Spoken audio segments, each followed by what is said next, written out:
ఇక ఫైనల్ గా నేను చెప్పేది ఏంటంటే పోస్ట్ మార్టం వచ్చేసిన తర్వాత ప్రవీణ్ పగడాలన్న పోస్ట్ మార్టం నివేదిక వచ్చిన తర్వాత ఆ పోస్ట్ మార్టంలో గాని ఒకవేళ ఇది హత్య అని తేలితే గనుక ఎవ్వడూ మౌనంగా ఇంట్లో కూర్చోవద్దు, ఏ సంఘం కూడా మౌనంగా ఇంట్లో కూర్చోవద్దు. ఖచ్చితంగా విశ్వాసి బయటకు వచ్చి మన పోరాటం ఏంటనేది అప్పుడు చేద్దాం.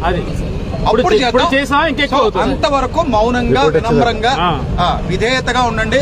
పోలీసు వారు చెప్పినట్టే వినండి. దయచేసి ఇంకేం చేయొద్దు, ఎవరింటికి వాళ్ళు వెళ్ళిపోదాం. నాయకులతో ఇంటరాక్ట్ అయి ఉండండి. అలాగే ఇప్పుడు ఏ ఛానల్స్ లో అయితే వెళ్తున్నాయో ఈ ఛానల్స్ వాళ్ళందరూ కూడా నాయకులతో ఇంటరాక్ట్ అయి ఉండండి. ఖచ్చితంగా మా నుంచి పోస్ట్ వస్తుంది, అధికారికంగా పోస్ట్ వస్తుంది. ఒకవేళ పోస్ట్ మార్టం నివేదిక ఇస్తామని చెప్పారు, సమగ్ర దర్యాప్తు చేస్తామని చెప్పారు.